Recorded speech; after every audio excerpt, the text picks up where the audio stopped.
Saudara-saudari pencinta sabda Tuhan yang terkasih di dalam Kristus.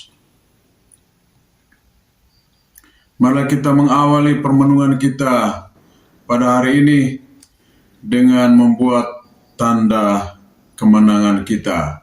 Dalam nama Bapa dan Putra dan Roh Kudus. Amin.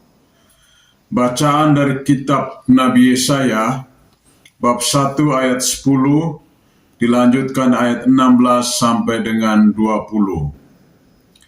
Dengarlah firman Tuhan, hai para pemimpin manusia Sodom. Perhatikanlah pengajaran Allah kita, hai rakyat manusia Gomora. Basuhlah, bersihkanlah dirimu, jauhkanlah perbuatan-perbuatanmu yang jahat dari depan mataku. Berhentilah berbuat jahat, belajarlah berbuat baik. Usahakanlah keadilan, kendalikanlah orang kejam, belalah hak anak-anak yatim, perjuangkanlah perkara janda-janda. Lalu kemarilah dan baiklah kita berperkara.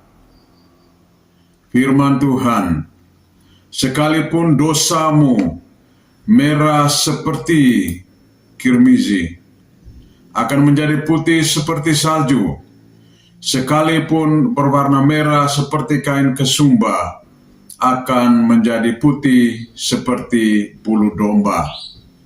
Jika kamu menurut dan mau mendengar, maka kamu akan memakan hasil yang baik dari negeri ini. Tetapi jika kamu melawan dan memberontak, maka kamu akan dimakan oleh pedang.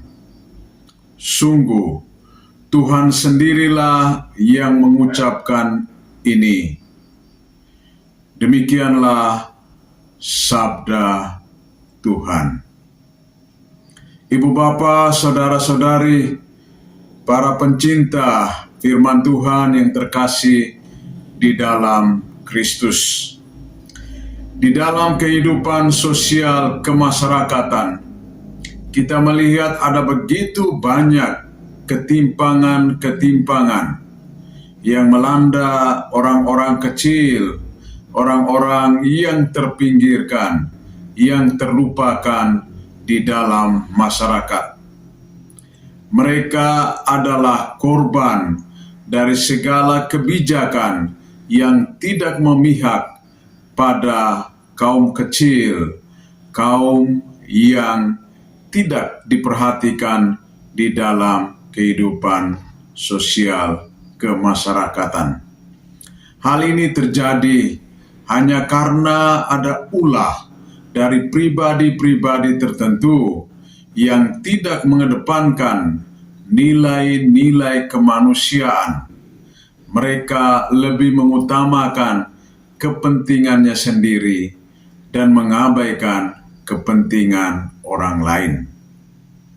Pengalaman demikian terjadi di dalam masyarakat Israel pada zaman itu. Allah melalui Nabi Yesaya mengingatkan kepada para pemimpin pada zaman itu supaya belajarlah berbuat baik dan usahakanlah keadilan. Mengapa Yesaya menekankan hal ini? Karena perbuatan baik dan benar serta keadilan akan menjamin kehidupan, kesejahteraan dari banyak orang. Yesaya mengingatkan kepada bangsa Israel yang sedang berada di dalam situasi ketidakbenaran dan ketidakadilan, supaya mereka berhenti, stop dengan segala praktek-praktek kehidupan yang tidak sesuai dengan kehendak Allah. Berhentilah berbuat jahat, belajarlah berbuat baik. Usahakanlah keadilan, kendalikanlah orang-orang kejam, belalah hak anak-anak yatim, perjuanganlah perkara janda-janda.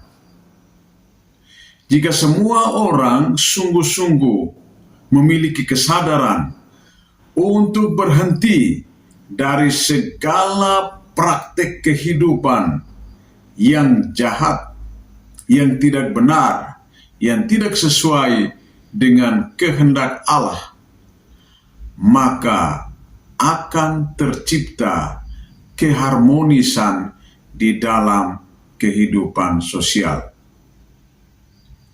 Orang yang sungguh-sungguh mentaati apa yang dikehendaki oleh Allah dan lebih mengutamakan nilai-nilai kemanusiaan universal, maka mereka akan selalu berjalan di jalan kebaikan, jalan kebenaran, dan jalan keadilan. Selain Nabi Yesaya mengingatkan kepada bangsa Israel supaya berhenti dari segala praktek kejahatannya, ia juga mengingatkan kepada bangsa Israel bahwa Allah itu sungguh baik, besar belas kasihannya, dan penuh pengampunan. Meskipun dosamu berwarna merah seperti kain kesumba, akan menjadi putih seperti bulu domba. Sekalipun dosamu merah seperti kirmizi, akan menjadi putih seperti salju. Tetapi ini adalah syarat, ya.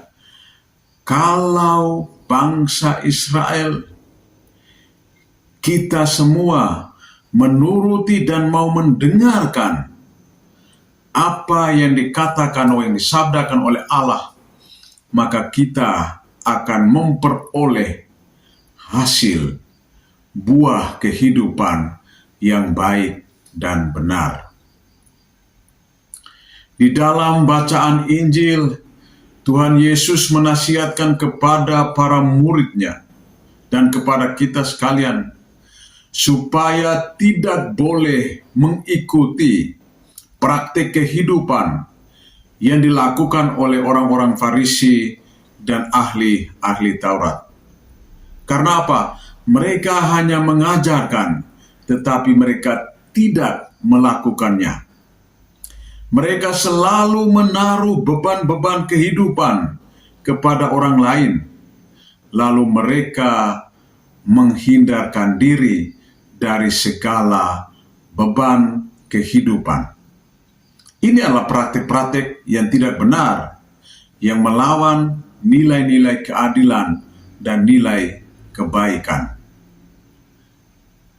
Ibu bapa, saudara-saudari, pencinta firman Tuhan, di dalam masa tobat ini, kita sekalian diajak, diundang untuk berlomba-lomba melakukan perbuatan baik dan benar, sehingga kita boleh memperoleh nilai kebaikan, nilai kehidupan, dan nilai keselamatan.